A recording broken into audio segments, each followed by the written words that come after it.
episode of the Who Dat Jedi podcast. This is episode 221. Good Lord in heaven, that many of these episodes. My name's Aaron, and with me, as always, are the other members of the Who Dat Jedi Council, Dave and Fredo. Hi, guys. Hello. Buddy. First of all, happy belated birthday to Fredo.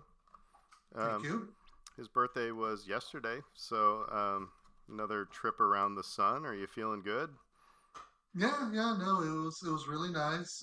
People were generous with their affection and their appreciation of me still being around, which is good. However, I want to take issue with something here, my friend.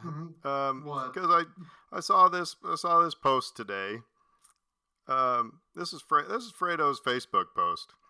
Have not been here in a while, but I wanted to swing by and give the most heartfelt and honest thanks to each and every one of you wonderful souls who took time out of your busy post-Super Bowl Sundays to make me feel special today. That was the awesome part. Then he kicks in. Time moves forward. Entropy will win in the end. Like, good Lord, man. It's like, just put me in the ground. It's like he went from Tigger to Eeyore in a millisecond. So entropy will win. Yeah, but it's the journey that matters. Yeah, so thank you for being part of my journey and whatever you did. But I was just like, entropy will kick in. It's like, okay. Someday I'll poop myself and won't be able to do anything about it. But Look, strong am I with the Force, but not that strong. So we all must return to the living Force, is the nature of things. I hope my last words on this planet is rest I need. Yes, rest. Or it's not going to be sky. That would be even better. Yeah. That would be even better. Skywalker. And then you just sit there for 2 more minutes going like, now I got more time. Yeah. But anyway, no, happy birthday. Happy birthday. Happy early birthday. Thank you. By the way, before you, because Aaron is on Thursday. Yeah. Yep. Thank you. Yeah, I'm to the age where I have to start doing math. I had myself older than I was, and I was like, wait a minute, how old am I going to be? And I had to do math. I was telling people I was 48, and I'm actually 47 because I did the math wrong. Math is hard. So, that's why I put calculators in phones. So tonight's episode, we're going to have a little bit of football bent to it.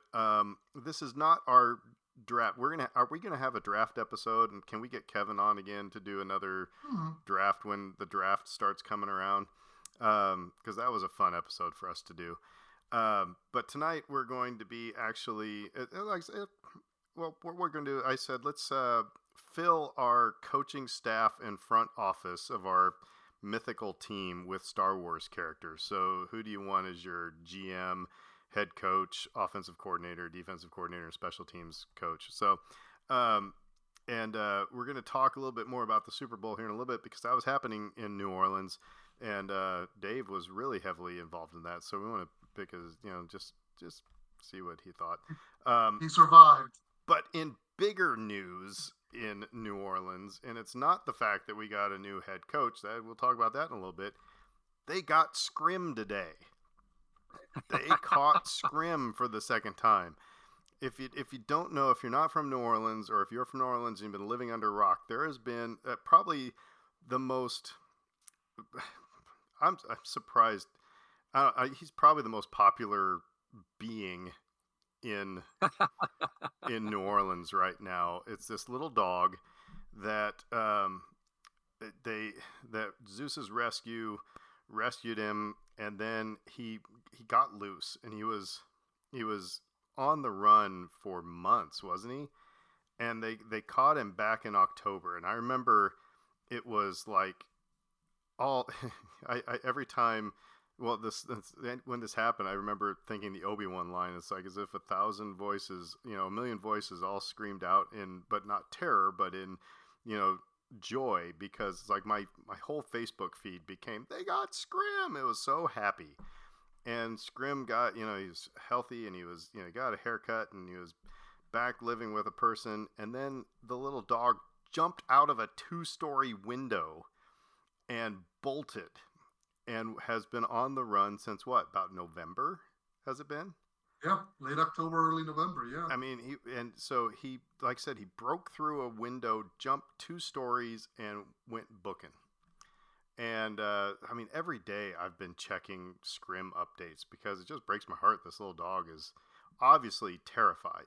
It's what I've likened it to. It's like if you're fostering a child that comes from a very abusive or whatever.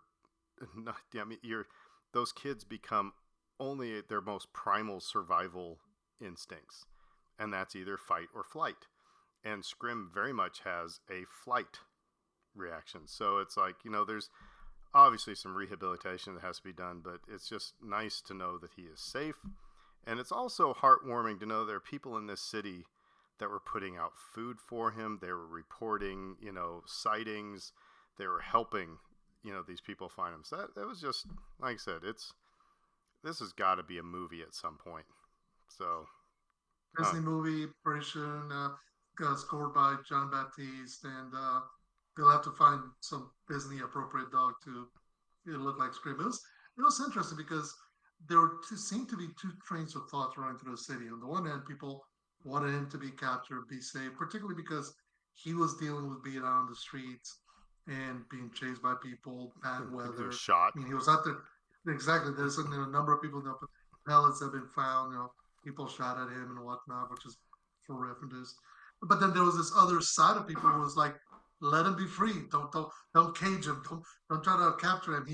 He's for the street. He doesn't want to be stuck in somebody's couch. He wants to be out and about. So I'm very much like, look, I'm glad that he's safe, that he's okay, that they took him to the vet, they were checking on him, and apparently I was listening to an interview. So I was driving home from work today, and they're talking to the head of Seuss's place, which is the place where they were taking care of him. They're like, yeah, we got him a new, better GPS collar, and we're gonna check all the upstairs windows and doors to make sure he's nowhere in a position where he can jump out again. So I think they're trying to recognize the mistakes.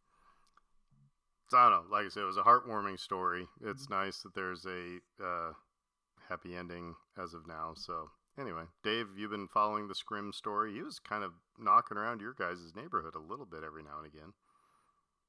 Oh, he went everywhere. I mean, he did. He went from Elmwood to the Lower Garden District, right? Yeah, I think he was in Mid City at varying points. I mean, sound like he followed train tracks. Yeah, there was video of him like darting through a train at one point, or about to dart through a train, and yeah. I mean, I honestly. I've always felt like the thing with this dog is that he's obviously a street dog, and it's obviously been where he's been most comfortable for a long time. Does that mean that he should stay on the street forever? No, but that does mean like, yeah, you're gonna have a hard time. Homing him. Yes, it is gonna be. I mean. Yeah, I mean, rescue dogs, I mean, they're not all just, roses. I mean, you don't know what, anyway, this is not Cesar Millan, but anyway, so, yeah, it was a nice way to start the day today. So, anyway, go Scrim. And I hope. I think everybody he needs to be on him. Yeah, he needs to be on a Mardi Gras float.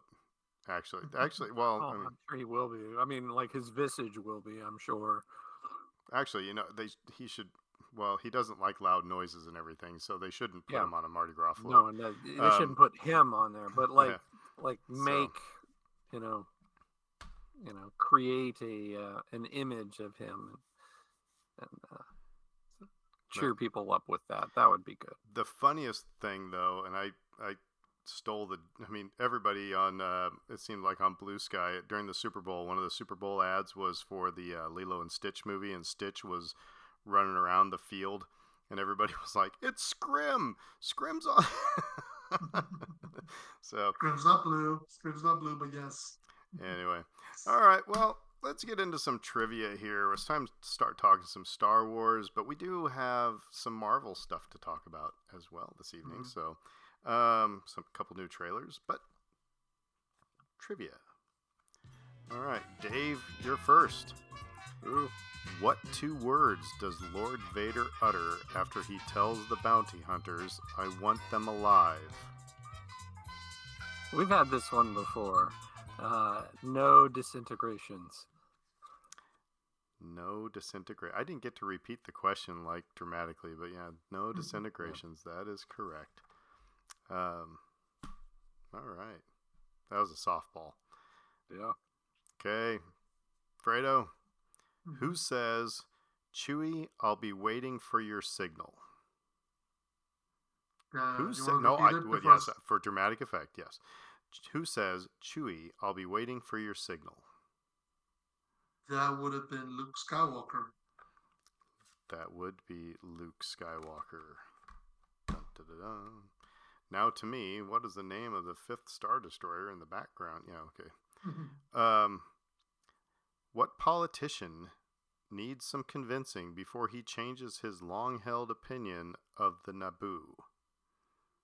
What politician needs some convincing before he changes his long held opinion of the Naboo? That would be Boss Nass. Yes, it is Boss Nass. You's a thinking you'd be greater than the Gungans? Sorry. Boss Nass it is. All right. So now we all feel nice and warmed up. Star Wars stuff. Well, let's talk some Marvel. You got some news for us, Fredo? Well, yeah, just right quick. Actually, well, we did talk about the Super Bowl, but before the Super Bowl, we got finally, because I think last week I sent you by accident an AI generated trailer. We finally got the first true look at Fantastic Four First Steps with Pedro Pascal as Mr. Fantastic, Vanessa Kirby as the Invisible Woman. Um, Forget his name now. I'm gonna have to look it up. No, so it was interesting because I don't know. You guys saw it, right? You guys Yeah. saw the Mm-hmm. trailer, and it's like they're going with a retro-futuristic look.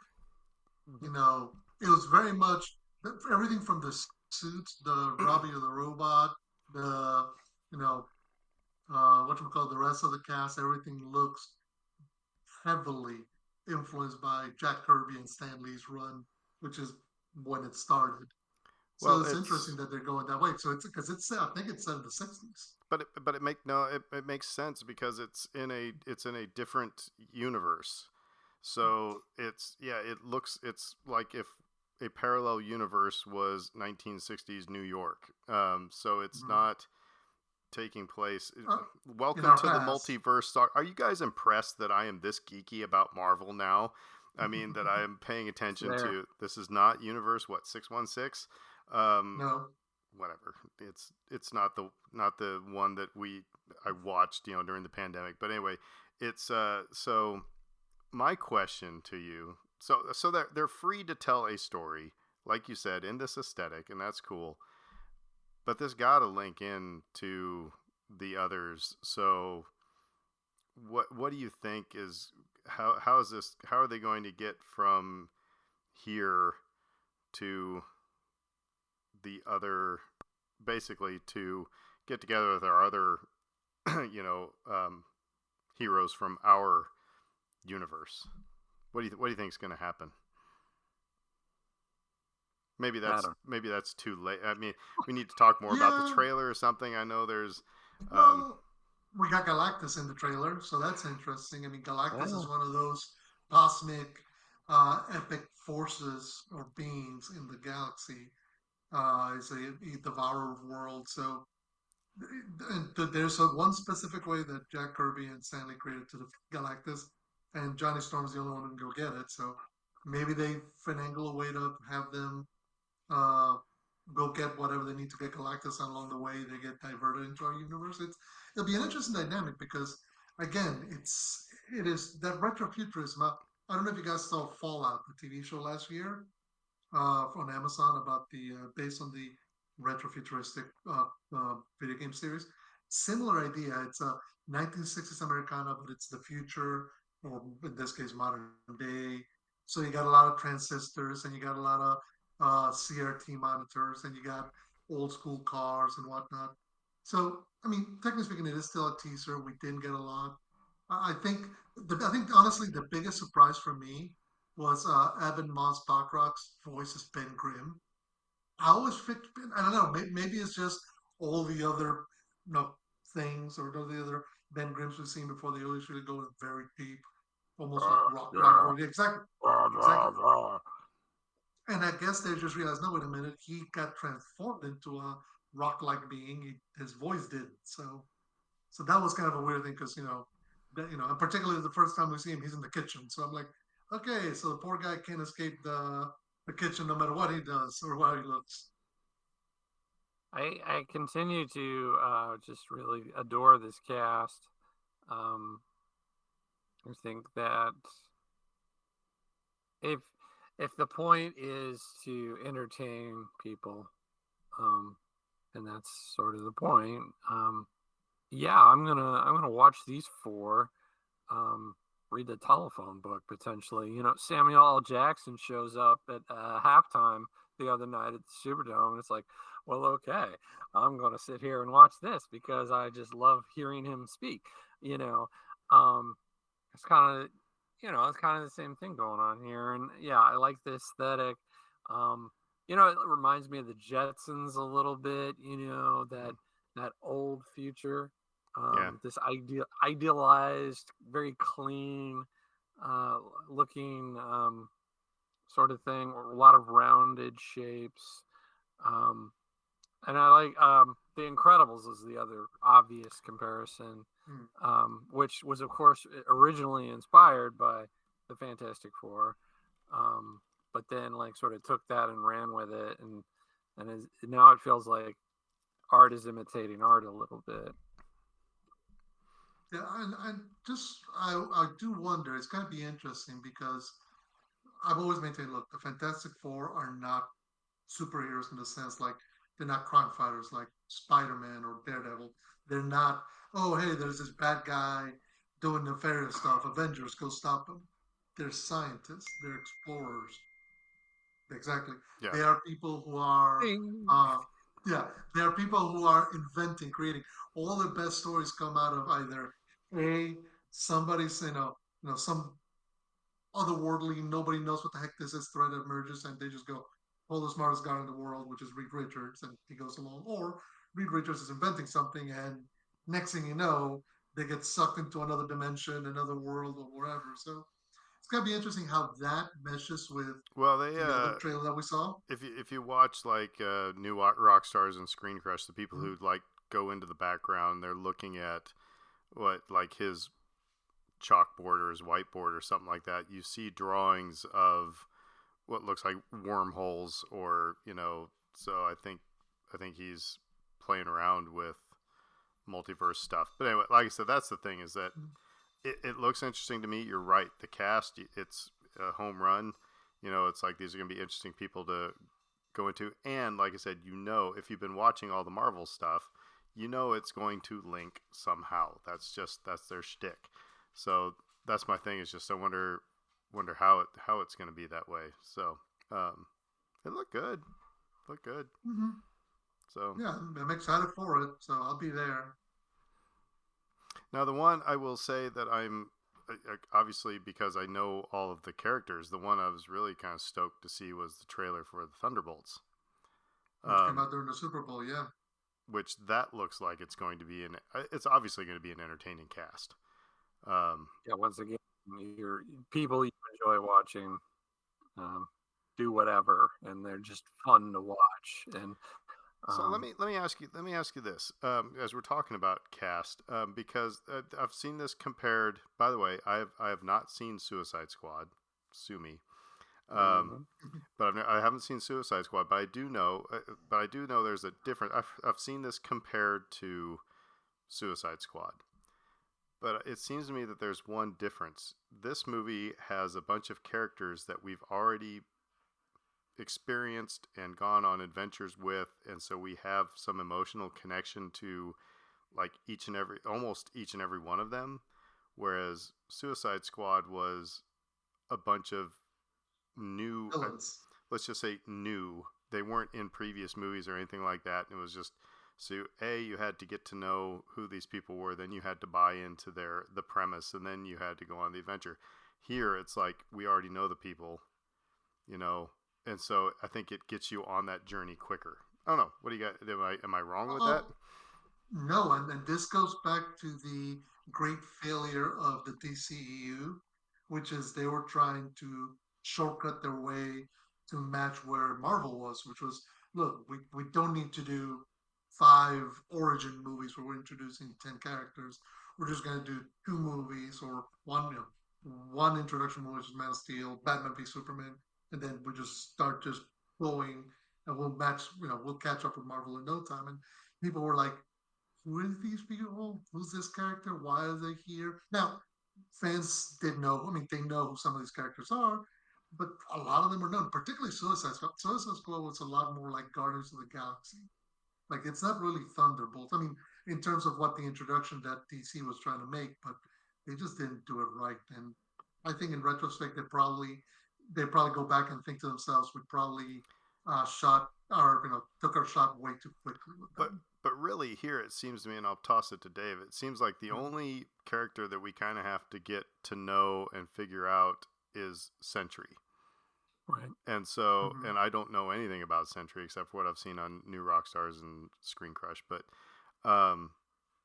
it's but that's, it seems to me that's a good thing. It's like, I don't have to worry about everybody. It's okay. Now I can figure out you, and I think you can be a little bit more mysterious with that character. So. Yeah, I tend to agree with that. Like, I think it's a smart move. Like, we don't need to spend a lot of time getting to know anyone, other than the antagonist, the presumed antagonist, which I think safe to assume at this point that's what we're gonna get. But how, is he gonna begin that way? Is he gonna end that way? We don't know that story. And so, I don't know. I really enjoy a lot of these specific characters. I thought Ghost was empathetic. Still hasn't gotten a lot of screen time in any of the ads. Yelena is so entertaining, especially in Hawkeye. I thought she was wonderful in that.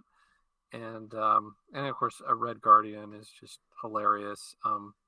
And so yeah, I mean, you got the makings of a really cool brew there. I guess like where I hit pause and get a little bit of apprehension is from the trailer itself, which just seems not just this trailer, but both trailers kind of shoehorned in pop music that maybe fit or maybe doesn't fit, or well, now hey, we just had Skeleton Crew trailer with Major Tom in Huttese. So are they gonna do that in the show? Yeah, and that's the question, right? Like, because with Skeleton Crew, I was fairly confident like we're not really going to have Major Tom, and if they do, it's going to be in the background somewhere, right? Where like, by the way, you can get that song on Apple Music, just so you know. Yeah. Oh, But like this is where the Suicide Squad comparisons to me have some validity, which is like, are you going to shoehorn in pop music, and it's not going to be as well thought out as something that you would get from like Guardians of the Galaxy, where that playlist is curated AF, and it's just spot on perfect. Okay, so I think that's a legitimate concern, absolutely legitimate concern, but it goes into something it was because Britt and I talked about this, because you've said it on this podcast many times. Your problem with trailers is that they show too much. That they show too much. They tell you too much of what's going on. And again, a fair point. I wonder.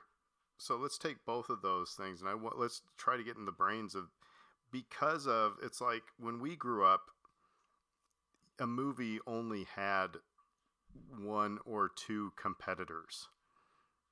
really. If you were going to be coming out in the summer, maybe you had like there wasn't going to be more than like 3 blockbusters. What was the year with Batman, and there was Indiana Jones, and anyway, now with all the things, all the streaming services, all the shows, and all the places that people can go to choose what to watch, I don't necessarily. I don't know if you can be as cryptic and mysterious.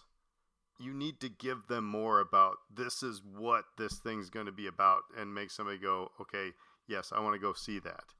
And I think also you use Major Tom, so that it hook. You use some pop music in the trailers to hook people, so you're not turning them off with, the typical John Williams score or or the Marvel score or something like that. That's my thought. I don't know. Fredo has made many motions that he wants to say something. So what do you think? Am I full of crap? You're not. And I think to your point, the trailer leans in on its strongest point of contact for the audience, which is the characters. We know Bucky, we know Yelena, we know the Red Guardian, we know Ghost to a little bit, we know what's his name, John Walker. We've met these characters before. We kind of have some idea of them. So what the trailer does is best is what Marvel does best: lean in on the characters. We still don't know much about the plot. You know, what's her name, Contessa, Julie Louis Dreyfus is before Congress, talking about how the Avengers aren't around to help us. So that does needing the creation of the Thunderbolts, but it's an idea where even the idea, even when Red Guardian shouts, "We're the Thunderbolts," everybody's going like, "No, no, we're not anything like that. We're this is not Avengers Assemble or anything like that." So they're recognizing kind of what they're trying to do, but also the trailer is shot in such a way where the plot is secondary. You are going to meet up with characters that you like and you enjoy. And hey, look, we're playing a fun song in the background that you can kind of sing to and then come along for the ride. And really, that's probably the best way to sell this movie.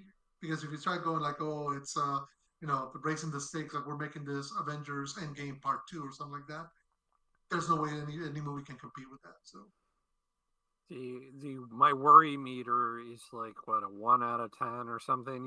Like it's not even like that big a deal. It is it is one of the things. Like if somebody's saying, "Oh, Suicide Squad," and that was terrible, um, that would be my only point of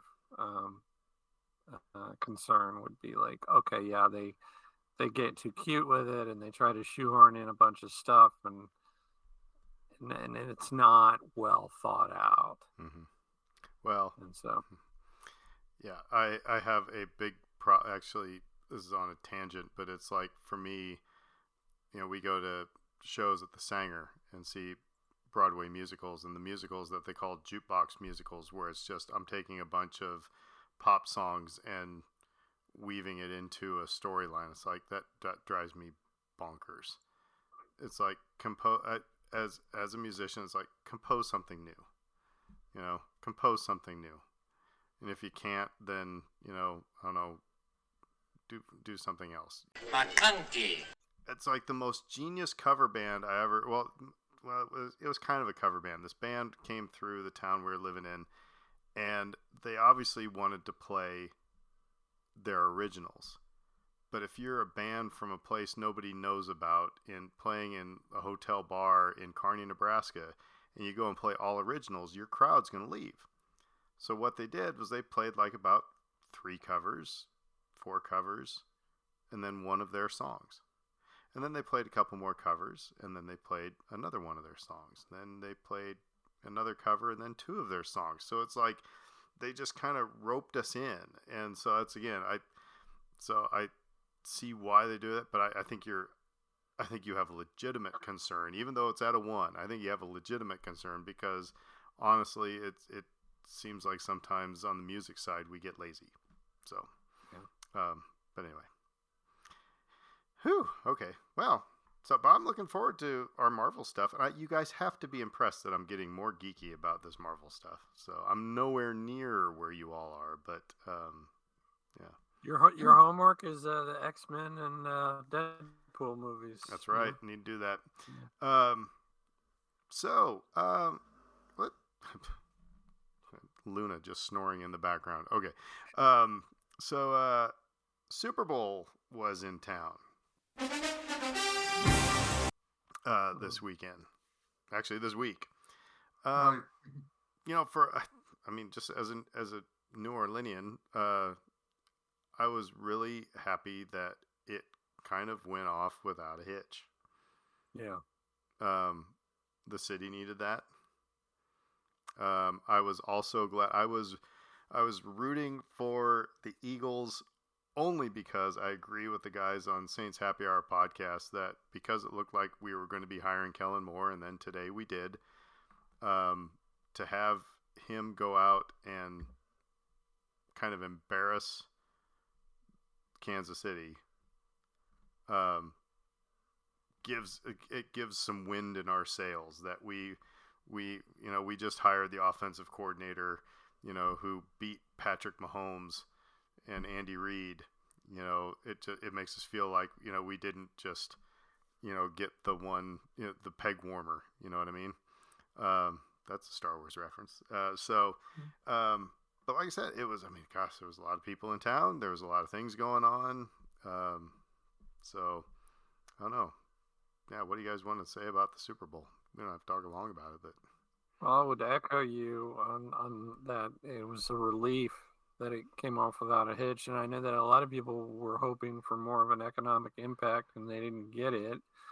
Um, and that's unfortunate. But again, it is just one football game. Um, I have a so theory about that one as well. I mean, I, the ticket yeah, prices are insanely stupid, and then mhm. you have hotel prices insanely stupid. And I understand it's capitalism. It's like how much is that? It's how much you got. Type of thing. I get it.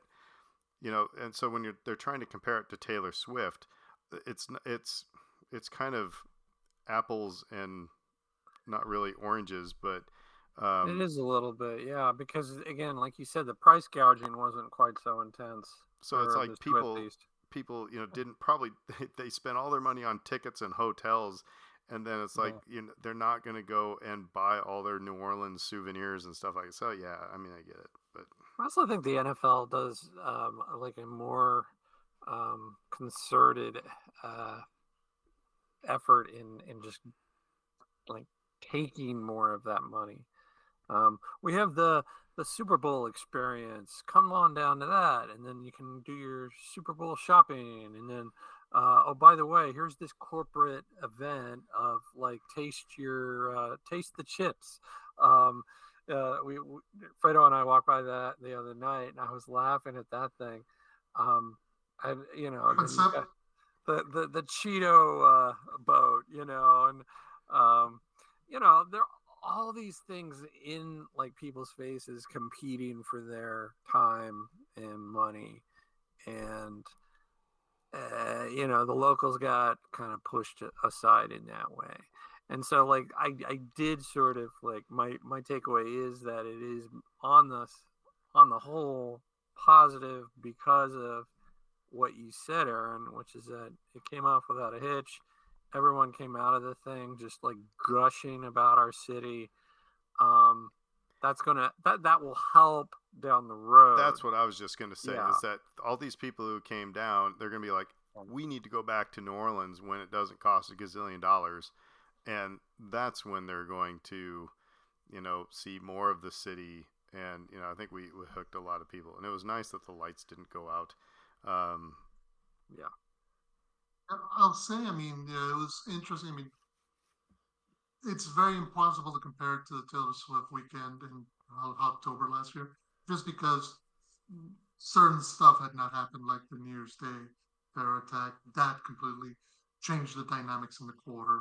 But also, just by its nature, the Taylor Swift was three concerts, three ginormous concerts at the Superdome that people had been booking and budgeting and planning on making. The Super Bowl, even though you know where it is, like none of us can say, conspiracy theories aside, none of us can say who's going to be in that game next year. So Right. if I tell you, Aaron, hey, you get a chance to go to Super Bowl 60 next year, the Saints are going to be in it, but I only give you like 48 hours to come up with $10,000 Right. for the tickets. It's like, okay, what's the likelihood that that's going to happen? So, and then you're going to go to that city and start, making it rain like you're Lil Wayne. It's unrealistic. But I will. At the same time, No, I was gonna say. I will say, however, mm, get on my soapbox here a little bit. That mm, I don't. I don't really. I don't care where you go. It's not just coming to New Orleans, but it's even if I was to go to Kansas City or if I was to go to Philadelphia, and if tip your waiters and waitresses, tip tip Yeah. your servers, tip Yeah. the musicians. You know, it's those types of things. When you hear those things happening, that bothers you because it's like there's a lot of people that were busting their butt. And I mean, I had a gig in the French Quarter on Friday before the Super Bowl, and Brittany drove me and dropped me off at Elysian Fields and Esplanade, and then I walked the length of the quarter to the carry because it was going to cost more than $50 to park in the French Quarter. And I think about all of the people, all of the servers, all of the chefs, all of the bartenders, everybody who's working down there, and I mean that it's like you pay more for parking than you probably make that night. So Yeah. it's like anyway, that's here endeth the lesson. But like I said, it people seem positive about things for the Super Bowl. It seemed like I said went off without a hitch. It was good. So and I think more than anything, I think that was the vibe. Dave, correct me, if step in if you think I'm just speaking incorrectly. The vibes were positive by and large. People were happy to be out. People were happy to be here. There was none of the drama or any other, because there's instances, and whether it's Mardi Gras, Jazz Fest, any other big event at City Points, there's always moments then that where you feel like the mood shifting, like you're in a crowded area, and all of a sudden you go like, okay, we need to be elsewhere. I never felt that. Yes, the lines were long. The line for the ferry to go across the river was long. The line to get back was just as long. That was the case the entire weekend.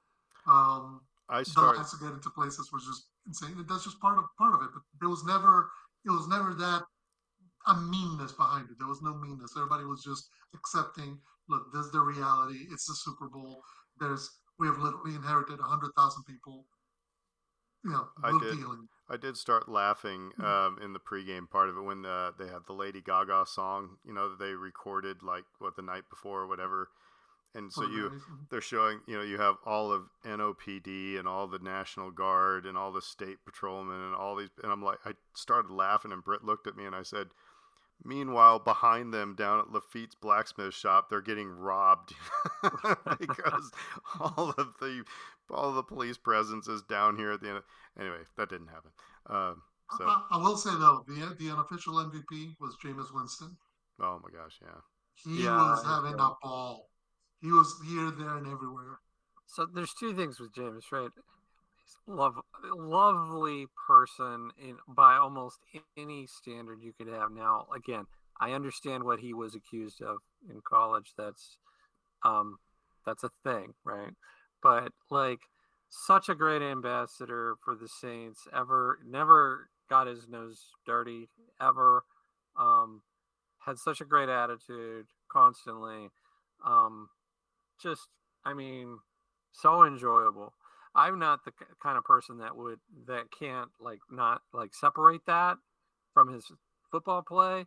Like, I I don't want him playing for the Saints, but yeah, it was lovely to have him in town and just he kind of repping our team. Even though I know he played for the Browns last year, but he was he repping our city.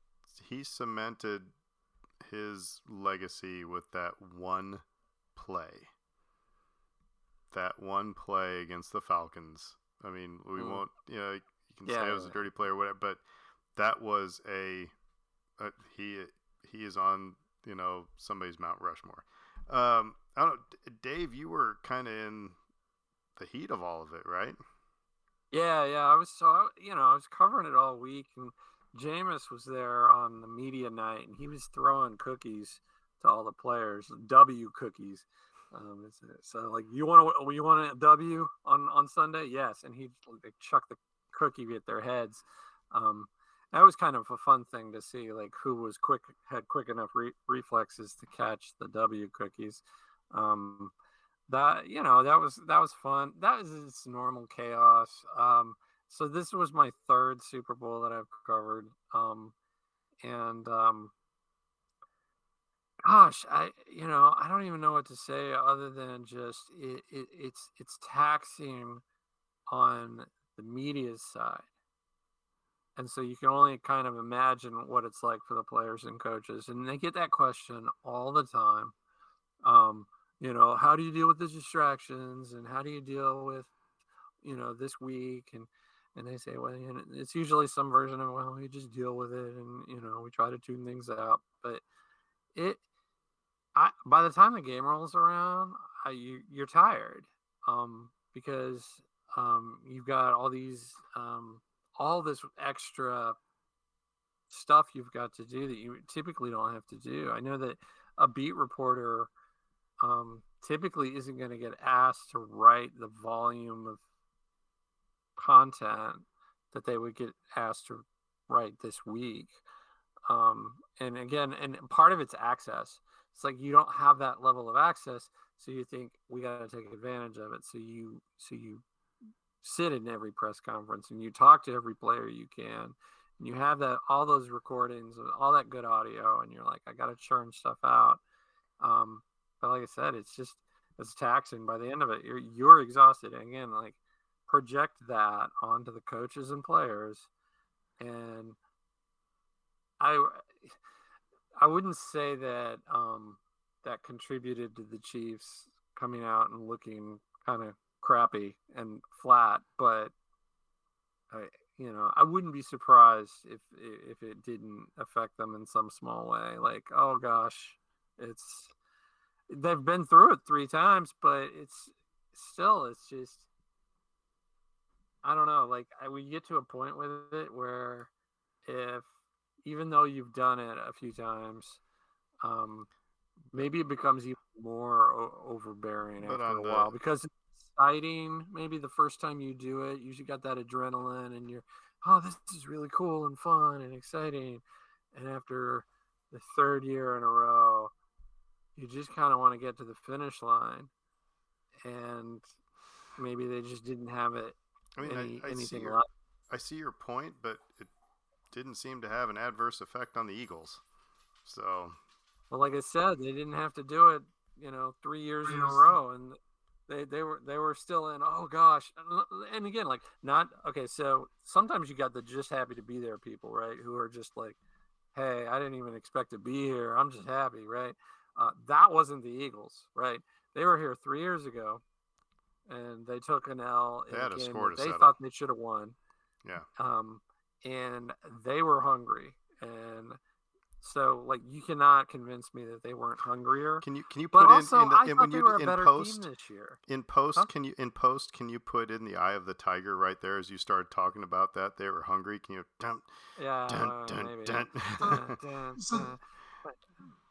They were the better team though all year. Like, let's not like overanalyze this either. Like, they were just better than the Chiefs this year. They had a better running game. They had a better defense, and that showed out in the game. Let me ask you, Dave. I know just how quick what was your turnaround time as you're working through the week? Like, were you having to talk to somebody on a Monday and Tuesday have something out, or did you have like a day or so to get stuff together? Or how was that process, just working, day by day through the week, in terms of how much of a window you had to submit something? It was wild because, like, essentially it was same day. So on everything, just about everything. Like, you get the occasional soundbite that you set aside, like, oh, that might be good in a notebook later in the week, or it might be good for this other feature that I know I have to write on Friday. But by and large, it's like same day, turn it around. And I can tell you, on Tuesday, I had 4 stories assigned to me. and one of them I was able to write ahead of time, and the other three I just had to write that day after attending the press conference that morning. And the morning press conference, like I picked the Chiefs. I said like I would rather cover the Chiefs than the Eagles if you could swing it, because I looked at the scheduling and they were doing things early in the morning. And I thought I go to the press conference early in the morning, then I've got the rest of the day to write, and I can do my day job, squeeze my day job in it too, which again was just ridiculous of me to do because I was exhausted. By Tuesday I was like done, and I had another 4 days to go. But And this doesn't include, by the way, be a husband and a dad while you're at it. Yeah, well, I leaned on my wife a lot last week, and she's the MVP, right?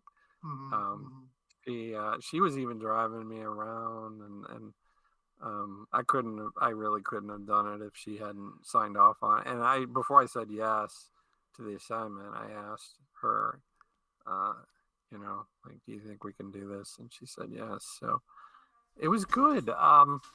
Again, like there's nothing else like it. It's sort of like the pinnacle. I mean, for them, it's obviously for all the players and coaches, it's the pinnacle of their sport. But for covering sports, it's also the pinnacle to do that, to cover an event of that size and magnitude. And yeah, so you get the butterflies. At least early on in the week, I had the butterflies. The butterflies came back Sunday, a little bit, but mostly you just want to do your job as well as you can do it. And there is a time element. You are on the spot. You have to get it done. There's no other option. But I was proud of the work that I did, and I enjoyed the experience. Very cool. So. Very cool. Well, when you're not on the spot with a microphone in front of you, when we can sit down without prying ears, you can tell us more stories over a beer or something. So I don't have a lot of good ones, really. I mean, I didn't see a lot of wild things, but I might have a couple. Well, so what you're probably asking yourself, what does this have to do with Star Wars? Well, like I said, we are going to fill our front office and our coaching staff with Star Wars characters. So again, we're not picking an owner. So we are the owners of this team. So we're picking a GM, we're picking a head coach, we're picking a offensive coordinator, defensive coordinator, and a special teams coordinator. And so I think we just go around the horn. We'll take each one separately, and we'll go around the horn. I will start because I'd like to go last because I have an alternate at every single position. It's just so that we try not to repeat. So. Yeah, because you're Mr. Honorable Mention. That's we're gonna put on your epitaph, honorable mention. So my GM is Huyang. I picked Huyang. He is the droid from Ahsoka and actually from the Clone Wars. He's big into training Jedi. But the reason I picked him was because he's been around the game for a long time. He knows he recognizes talent and when somebody's not reaching their potential. But so he's also good at analytics. So he's the kind of person that you want as your GM. So I picked Huyang. Anybody think that was a dumb pick? No, it's always good whenever you have a GM to have somebody with long vision, longevity of vision, and remembers the mistakes done in the past and doesn't repeat them. So anyway. So Fredo, you're next. Who's your GM? Okay, for GM, again, I wanted a strong leader, somebody with administrative and capability. So I just want Princess Leia. I figured, give me somebody who knows how to organize If she can organize a rebellion and a resistance, she totally can organize my football team. She can get all those ducks quacking in a row. So, and she's not going to take any nonsense from anybody. So, easy solution ever. Cool. I kind of think you need someone a little ruthless at this spot. So, like, I went with Dryden Voss. Ah, And, interesting. I wanted somebody that was very money oriented, but somebody that would That's a good pick. would know how to manage the finances a little bit, but also somebody who's just all about winning at any cost. See, and I almost went with Palpatine for almost all those same reasons, Mm-hmm. except for I don't think he's good at managing money at all.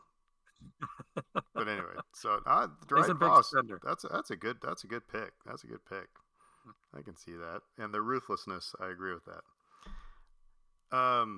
Head coach.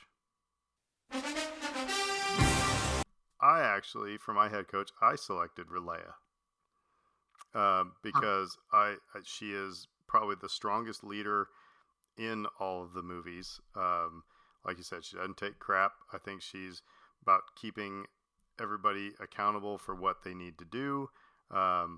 She understands the big picture. Like I said, it's and I kept coming back to that scene with her and Poe, and when she slaps him in the face, says you're demoted, and he's like, we lost a lot of good people. He said, yeah, we had good people, no leaders. So she, like I said, I think Leia would make a great head coach on my team. So that was my pick. Yeah, I was kind of debating between her being either head coach or general manager, but I just went, no, I need her vision or overall organizational vision further higher up. For head coach, I went with Hera.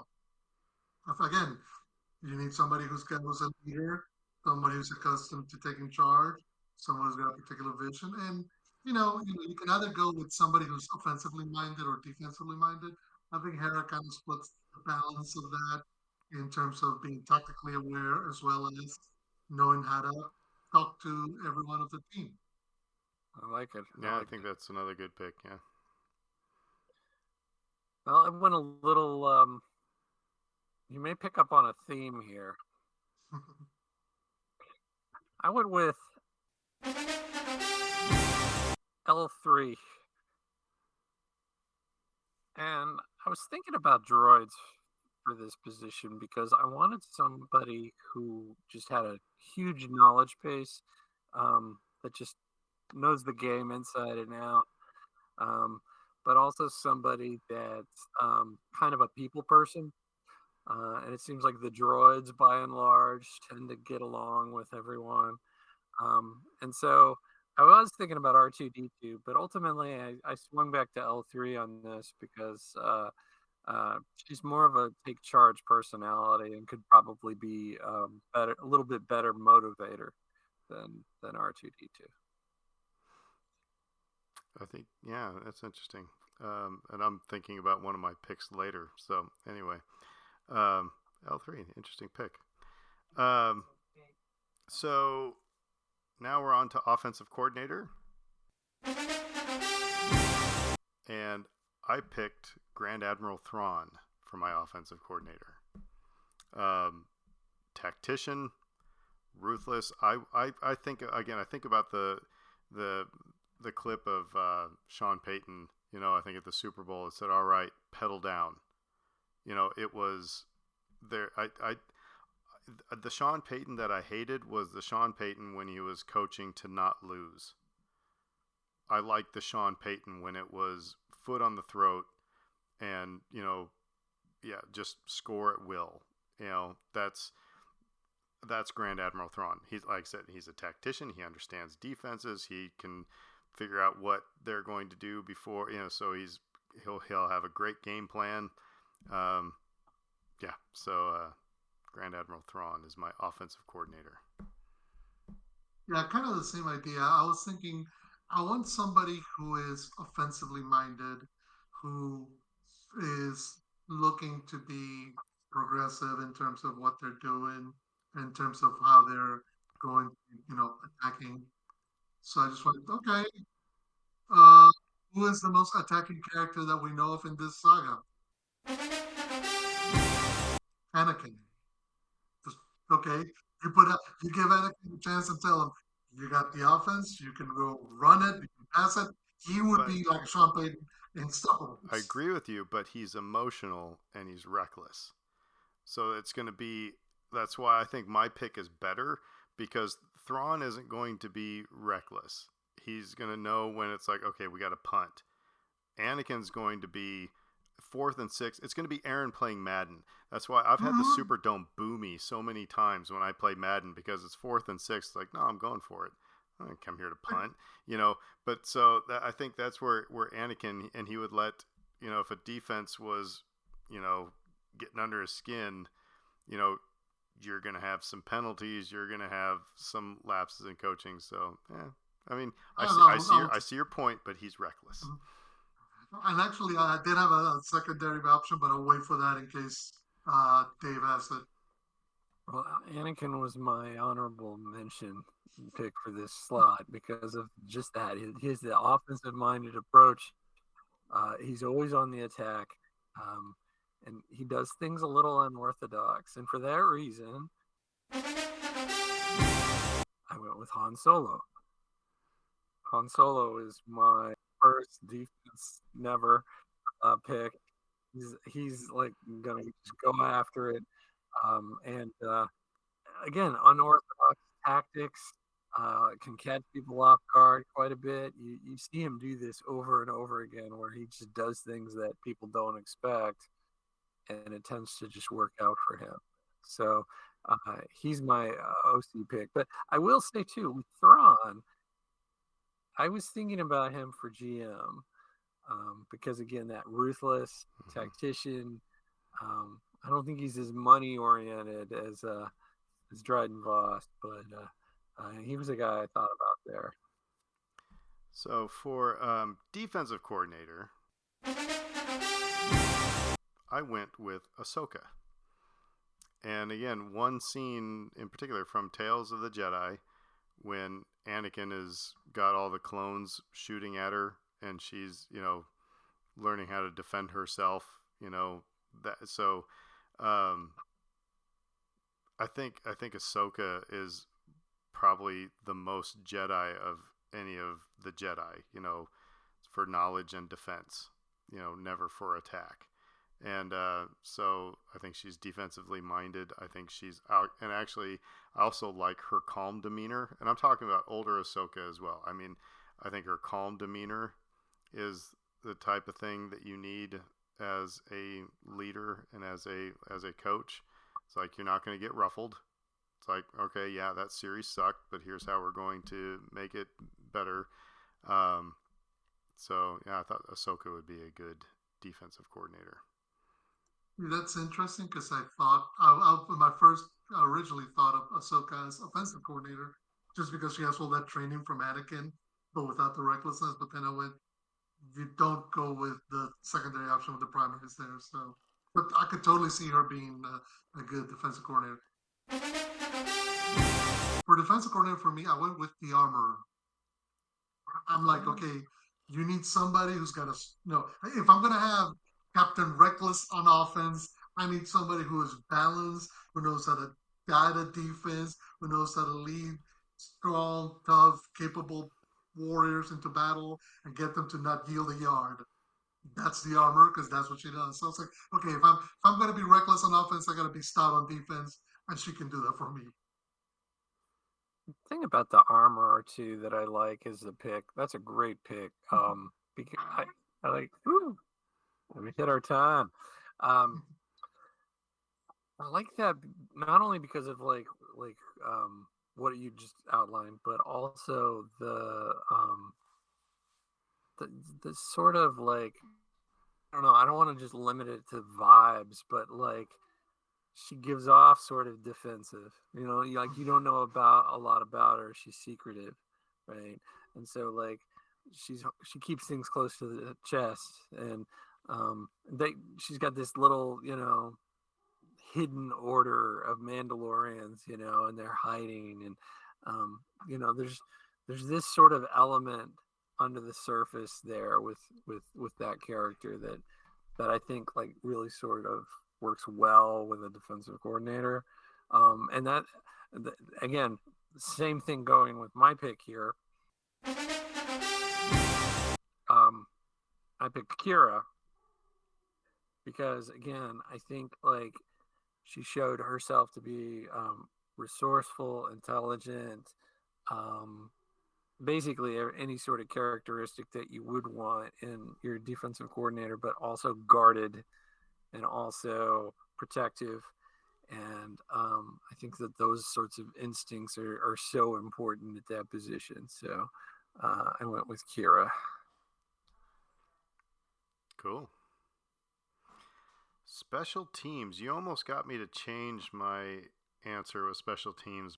But I'm still I'm gonna stick with my character here. And for special teams, I picked C-3PO because I'm thinking about, all right, what's the percentage of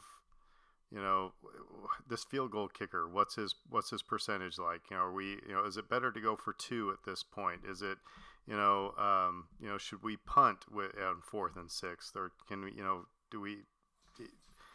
The analytics are there. Now, my only downside to him is that he's not much of a motivator. But he would definitely be, if I got Leia as a head coach, and C-3PO saying, the odds are better to go for 2 here than to kick a field goal, or to kick an extra point. I think that would make a good. She could be the strong arm and use his data. So I almost switched to R2D2 though when you said that, but C-3PO is my guy. Yeah, for special teams, I was trying to think, okay, what is it that I want? And I was thinking, I saw a video clip earlier of a Drew Brees interview with, I believe it was Jimmy Fallon or maybe Jimmy Kimmel, where they're talking about calling ambush. Okay, I want somebody who could be unpredictable now and then, somebody who may punt the ball, but maybe they're gonna, run a wildcat play with Taysom Hill and pick up 30 yards in a first down, or they're gonna, go for an onside kick to start the second half. So I figure, who can do that? I'll go with Lando Calrissian. Again, who's better than picking the odds than a professional gambler, scoundrel, somebody who knows how to play the house and beat it. So, and again, I want somebody who in that moment you don't know if he's going to do what the odds say to do, or if he's going to do what you don't think he's going to do. Fair play. So I have to complete my team here, and I have to finish out the theme. And my team is clearly Crimson Dawn. And my special teams coach is therefore Darth Maul. And Darth Maul to me is just the embodiment of acrobatic, athletic, the sort of like just like tension filled, and like to me like we talk about like a cat ready to spring, and I'm thinking like this guy can totally create a special teams unit in his own image and bring that sort of ferocity to any special teams unit that he has. And you're going to have guys blocking kicks left and right, and you're going to have guys like returning kicks. And, if he can identify those guys for us and bring them in and say, hey, that guy's got a little bit of me in him, we're going to do really, really well. So Darth Maul's my guy at special teams. So do we have any others that we're kicking around as possibilities? Right quick, before you ask that, and I guess I could throw in a curveball right here. Who would you have your starting quarterback? Oh, my Crimson Dawn team? Yeah. Oh, man. Now I'd have to think about it. Maybe Lando. Maybe Lando. He's a real cool customer. You know what I mean? Like, he's just and unflappable. Yeah, Emphas Nest needs to get into not there Crimson somewhere. Dawn, but I mean, so